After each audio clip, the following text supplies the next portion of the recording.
Hey, this is Tim, licensed loan officer. Welcome to my channel. On this video, we're going to talk about reasons why some people will never own a home. Oh, hell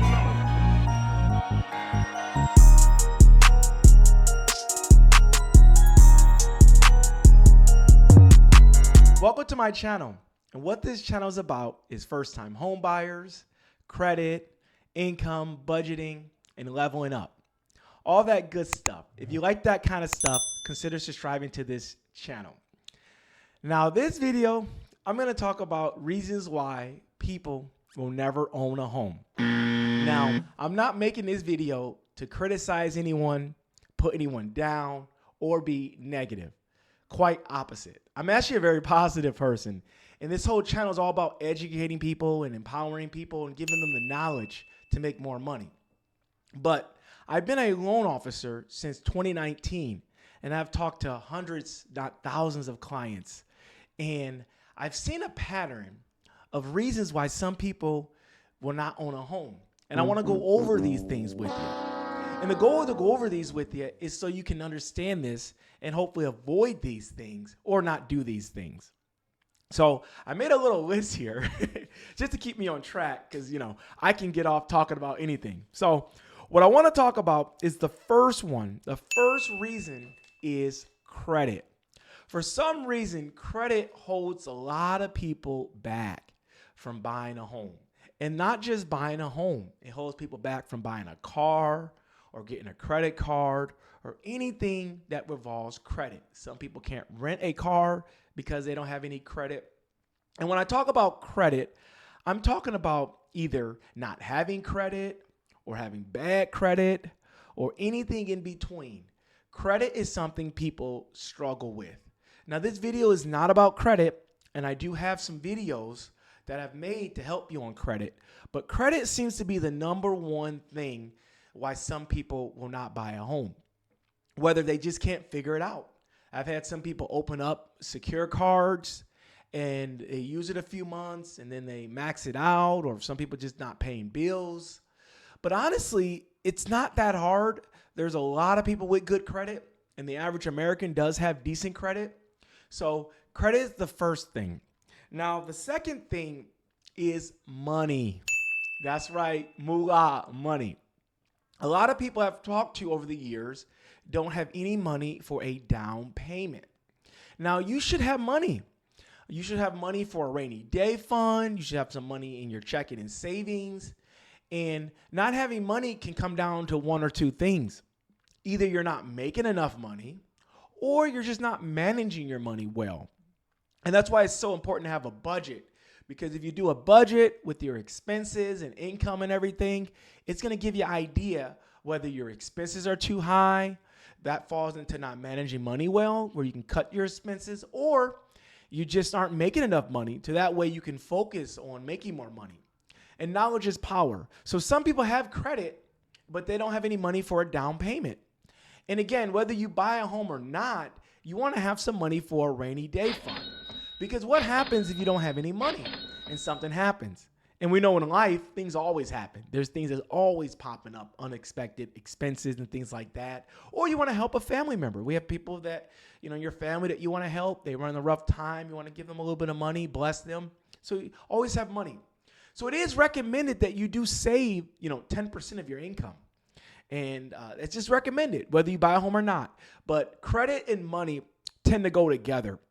Because the first one is credit, and some people have credit, but they don't have any money. So you want to have money. So those are the first two things. Now, the third thing that has stopped people, or the third reason why some people will never own a home, is income. And when I say income, I'm talking about not making enough money, or your hours aren't consistent, or you don't have 2 years of work history, or you're self-employed and you rolled off too much. All type of different industries. I mean, you just started work or you're switching jobs to different industries. Income seems to be the third reason. So some people have a little bit of money for their down payment. They have credit, but now their income's shaky. And you think about it, what do you need to buy a home? You need what? Income. You need money, credit, and a property. So the three things you need to buy a home are the three things people struggle with. So with income, you need to make a decent amount of income for your area where you live in, your city. And you can always go to Google and type in what's the average income or things like that to get an idea. But it's a big deal because it's affordability too. It can be hard to afford a home in an area if your income's not enough. So you want to focus on income. So those are some of the reasons why people don't buy a home. And I have a fourth reason.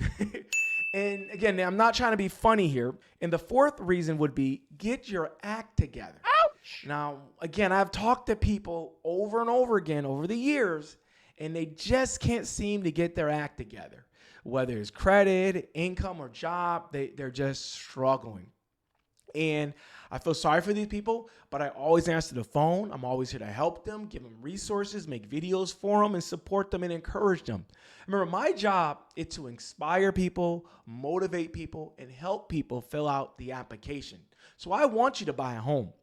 And I would help you buy a home to do it for free. I love what I do. I love helping people. There's nothing more rewarding is watching someone get the keys to their home after they sign some paperwork. So I hope you love what you do, but I love what I do. But I've seen a pattern of people that, come to me the first time. We come out with a plan, and then I talk to them, I check on them in a few months, and it just seems like they get, sidetracked. So some people just can't get their act together when it comes to credit, or get their act together when it comes to income, or their act together when it comes to saving. Now, I don't want this video to be all negative. I'm going to give you some tips here if you're struggling with one of those three things we talked about: income, money, or credit. The first thing you want to do is information or research. So information or research, that should be the first step no matter what you do in life. You have to do your research. You have to do some studying and understand the ins and outs. And I call it knowing the game. Think about it. If I played you in chess and you never played chess, I would probably beat you because I know the rules of the game. So the first step, no matter what you do, go ahead and do your research and get the information. Remember, information is power. The more you know, the better decisions you make. Also, the next step, after you do your research, after you get all that information, now you want to map out a plan. You want a detailed plan because now you know the rules of the game. And that's almost like a strategy. So once you know the rules of a game, like we're playing chess, now you can strategize to win. This is the planning part. So after you research, what is credit or how to have good credit or this and that, plan it out. Play by the rules. And also preparation. So planning and preparation go together. The more prepared you are, the better your plan is, the better your strategies are, the more likely you are to succeed. And the last one is execute. Go ahead and execute. You have the plan, follow it. Stick to the plan. I'm a simple guy. If you give me a plan, I can follow a plan. I can carry out the executions of a plan. The hard part sometimes is the information stage, but usually people are missing one of those areas. They either didn't do any research or information, or they don't have a plan, or they're not executing. But this doesn't just apply to income, credit. It could be to a car. It could be any goal you have in life. You got to do your research. You got to do your planning and strategizing, and then your execution. Now, I did oversimplify this a little bit because you do want to tweak a plan a little bit because some things are going to go well, some things aren't going to go as well, and you tweak it a little bit. But those are 3 simple steps and a formula for success. Now, that's all I have for you on this video. I want to thank you so much for watching. If you're new to this channel, again, my name is Tim. I'm a licensed loan officer, and I help people buy homes, help people buy investment homes. I also help people with their income, with their credit, help people level up. That's my job. That's my purpose in life. So if you like that kind of stuff, consider subscribing to this channel. Thank you so much for watching. It's a pleasure to have you here. I'll see you again on the next video. Thanks.